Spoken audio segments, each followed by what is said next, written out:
I want to spend some time with you on elections for next year because I keep getting this question.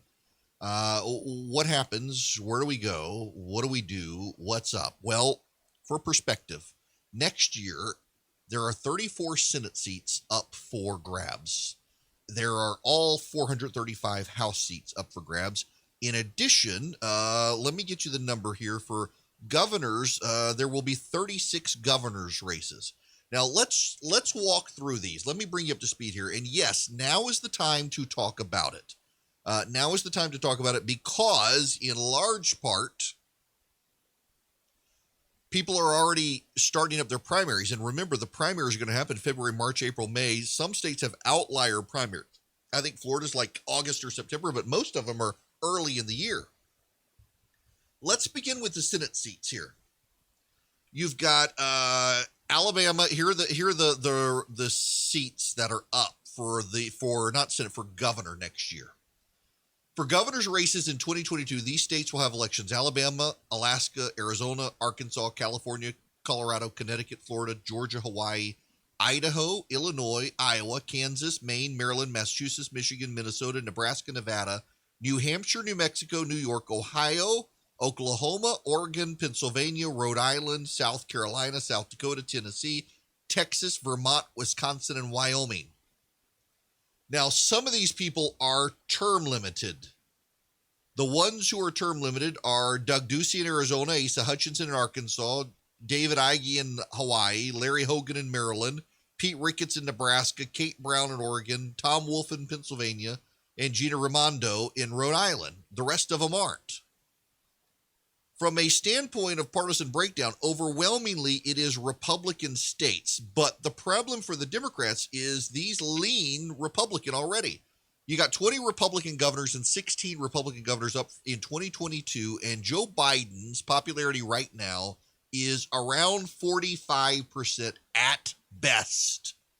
At best. So let's look at this. Bear with me here. Maryland has Larry Hogan. He's a moderate Republican, allegedly wants to run for president. He's like the Democrats' dream Republican because he's basically a Democrat. It's not going to work. And then you've got, let's see here. In Pennsylvania, you've got Tom Wolf, who's a Democrat, and the Republicans have a challenge there. Not only that, but Pennsylvania is a state where if the election were held today, if you believe, and again, you can't believe the polling, but believe the trend lines. And if you believe the trend lines in the polling, Republicans could pick that up. They already control the legislature there. They've also got Pat Toomey, his seat on the ballot. He's not running, but Republicans will be running there. But then you got a state like Georgia. Let's focus on Georgia for just a moment before we move into Florida. In Georgia, you've got a governor, Brian Kemp, who is being challenged by Trump voters who have yet to find a credible Trump candidate challenger. You've got Vernon Jones out there running, but he's kind of crazy nut. He was a pro-abortion Democrat until this year, and now he's suddenly a pro-life Republican. The guy's not even a chameleon. He's just an opportunist. So he's not going to be a viable challenger to Kemp. They're trying to find somebody. They found some mayor who apparently lived in a recreation of Jefferson Davis's plantation. Like, he wanted to live in a recreation of Jefferson Davis's plantation. Good luck getting that guy. So they can't really find someone to run against Brian Kemp. And Kemp's polling, by the way, has gone back up. It turns out that Donald Trump attacking Brian Kemp has helped Brian Kemp in the suburbs of Atlanta. Why? Let me set the stage for you here on this race. When Brian Kemp ran for governor in 2018 against Stacey Abrams, he got endorsed by Donald Trump. Now, Trump supporters will tell you he would have lost to Casey Cagle in 2018, but for Donald Trump. If you look at the data, that's not actually true. Kemp actually won handily the early vote. Now, Trump had no impact on the early vote because his endorsement came the last day of early voting, and Kemp crushed early voting.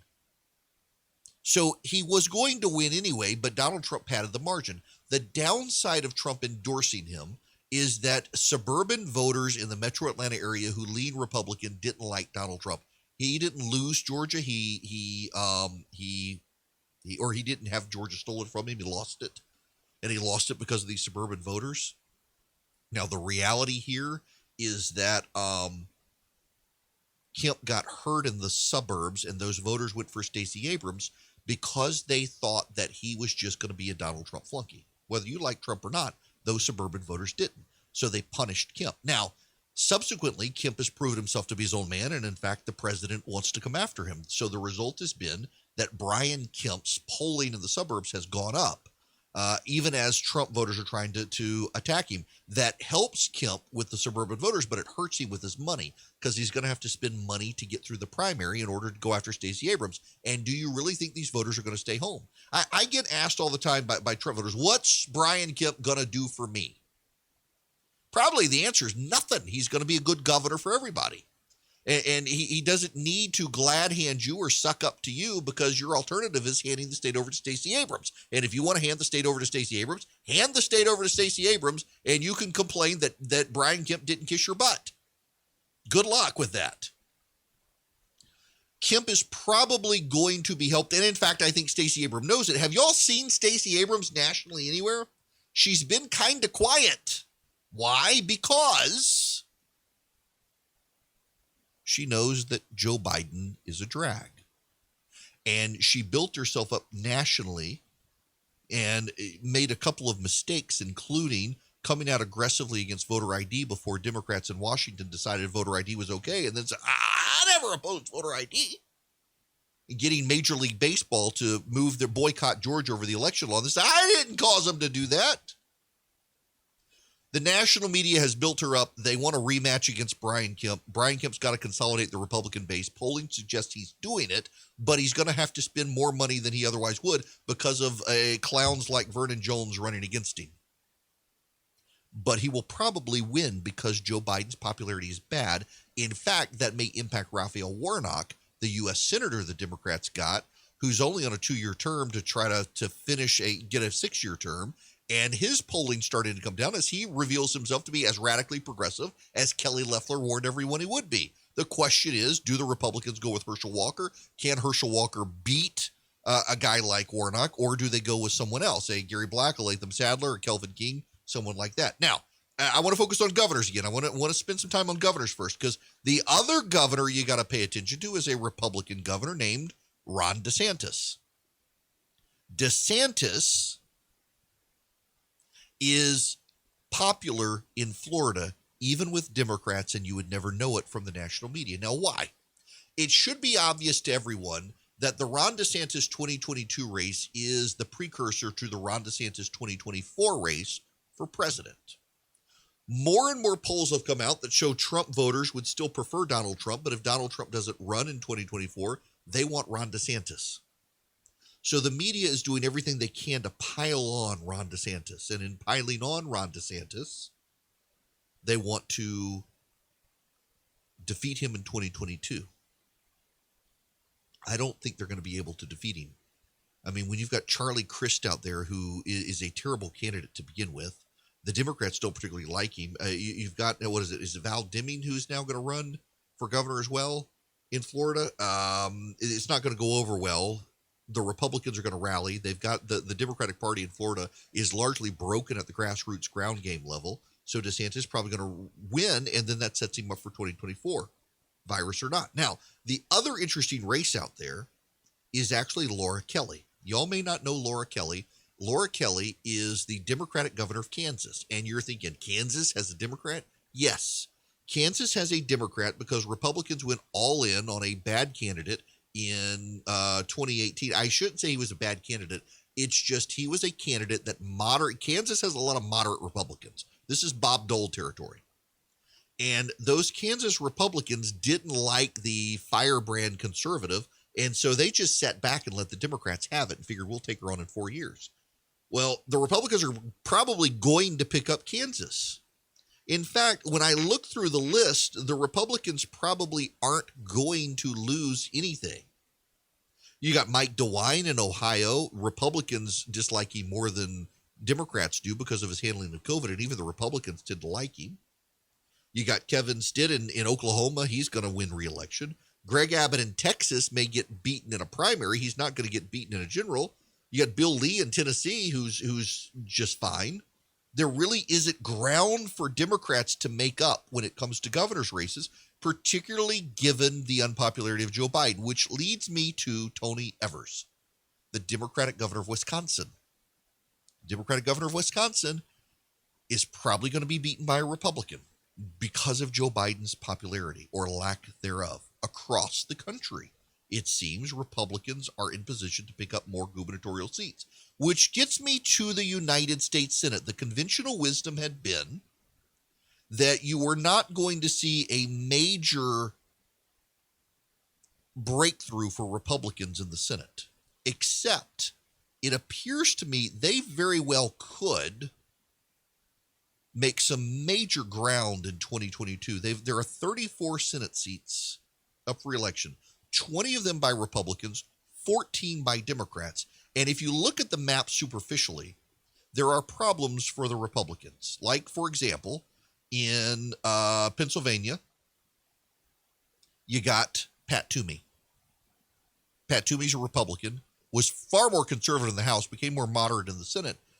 And it's a state that has a Democratic governor who's term limited. Republicans may be able to pick up that state. But Joe Biden, again, he's not very popular. Then there's New Hampshire. You've got Maggie Hassan as the Democratic senator there. But if Governor Sununu runs, he's hugely popular. He's already at 50% of the polling against her. He's a popular governor. Republicans could get that seat. They could get Raphael Warnock. Depending on the Republican nominee, they could get Raphael Warnock and pick up Georgia. Where do the Democrats gain seats? Well, the Democrats, maybe they could get Wisconsin, but in an off-year election with Republicans fired up, it's probably not likely. Maybe they can take Pennsylvania, but again, in an off-year election with Joe Biden not very popular, it's likely that they can't do it. Meanwhile, the Republicans might be able to pick up Colorado. They may be able to pick up Arizona. They may be able to pick up Nevada. They probably will keep Wisconsin, and they probably will flip Georgia, depending on their candidate.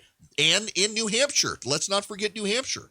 If Sununu runs, the Republicans are probably going to get that one. That now puts the Republicans ahead in 2022 in the Senate. We haven't even talked about the House, and there's really no reason to talk about the House because the Republicans only need 5 seats for their majority, and they're going to get it. Plus, they have redistricting to help them.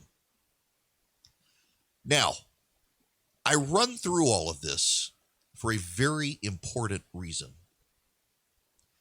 We are about to enter a period post 9/11. After the memorials have happened, we're past Labor Day, we're headed into the holidays, and the media is going to try its best to lock in a narrative ahead of 2022 that helps Joe Biden and the Democrats. You're about to see the most hysterical media coverage about Republicans you have ever seen in this country, even more so than 2020. Why? Because the Republicans already have advantages. They've got advantages in gubernatorial races. They've got advantages in House races. And everyone went into 2021 thinking, well, look at the map. There are 20 Republican seats up for in the Senate. They're going to be on defense. They're going to lose. And now it looks like the landscape has changed enough. Republicans could do well there as well. The only way for the Democrats to stop a red wave coming is to complicitly work with the media to bury stories damaging to the Democrats and play up stories damaging to the Republicans or make up stories damaging to the Republicans. In other words, we're about to enter peak COVID hysteria, and peak COVID hysteria that comes at a time it's receding in red states in the South and going up in blue states in the North. But somehow the media is going to find a way to blame Donald Trump and Ron DeSantis. You just wait.